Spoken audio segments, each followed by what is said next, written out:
Mr. Rossow, I'll begin by asking you, how do you look at Operation Sindoor that targeted terror infrastructure in Pakistan? And how do you look at India's response to the escalation by Pakistan on 22nd April?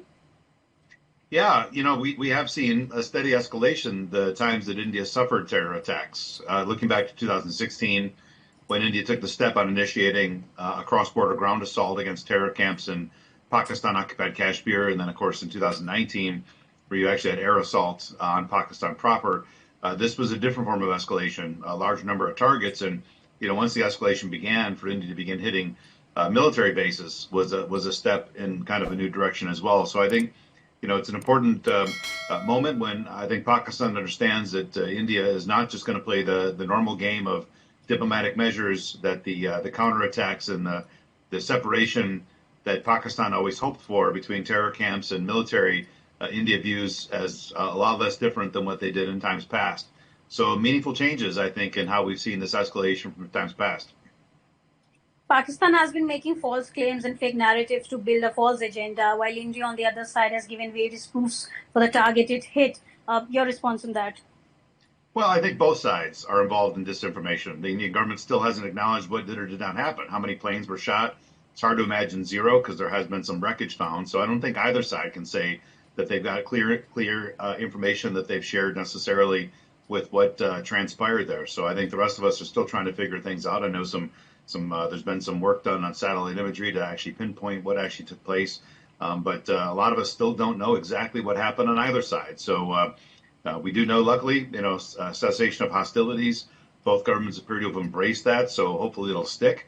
And, again, we're just kind of waiting and seeing, will the international community get more active against Pakistan-supported terrorism? Or is this going to be something else that'll bubble up again in, 2-5 years or something like that?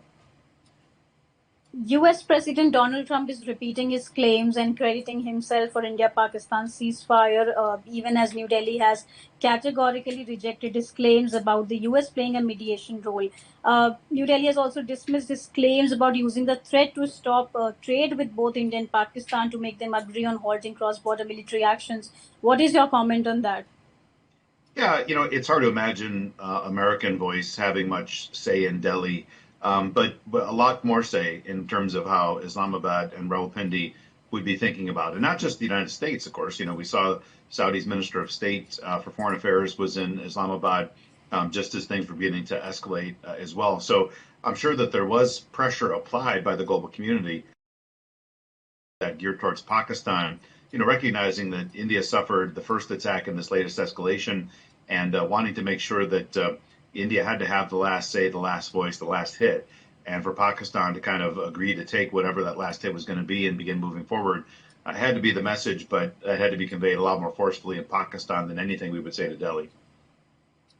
Mr. Rossow, what's your comment on the global response that India has been getting so far? Most of the countries came out in support of India in its fight against terrorism, while there are also countries like Turkey and China who are supporting Islamabad militarily. Yeah, I think overall India has a lot deeper relationships with a much larger set of countries. They certainly have made their voice known over time on concerns about the ever-present threat of terrorism emanating from Pakistan. So to see that most countries that stepped in and voiced an opinion on this at all were siding with India, the countries that maybe felt otherwise, might have been a little bit quieter or offered their support more quietly to Islamabad. But India has done a lot of work on trying to be a leader progressively in the global south, its leadership at the G20, its engagement with the West, the Quad, things like that. So not terribly surprising, India finds a lot more friends when something like this escalates than maybe would have happened 25, 30 years ago. Right.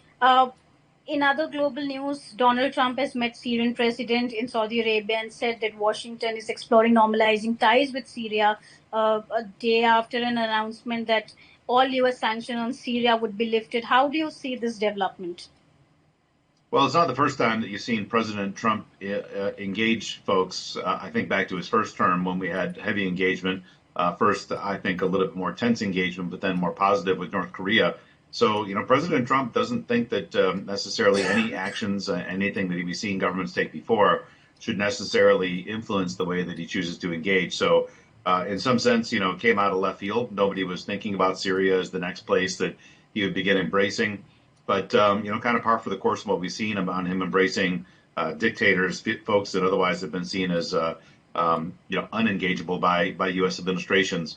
So surprise at Syria at this moment. Not terribly surprised by the fact that he did it, though.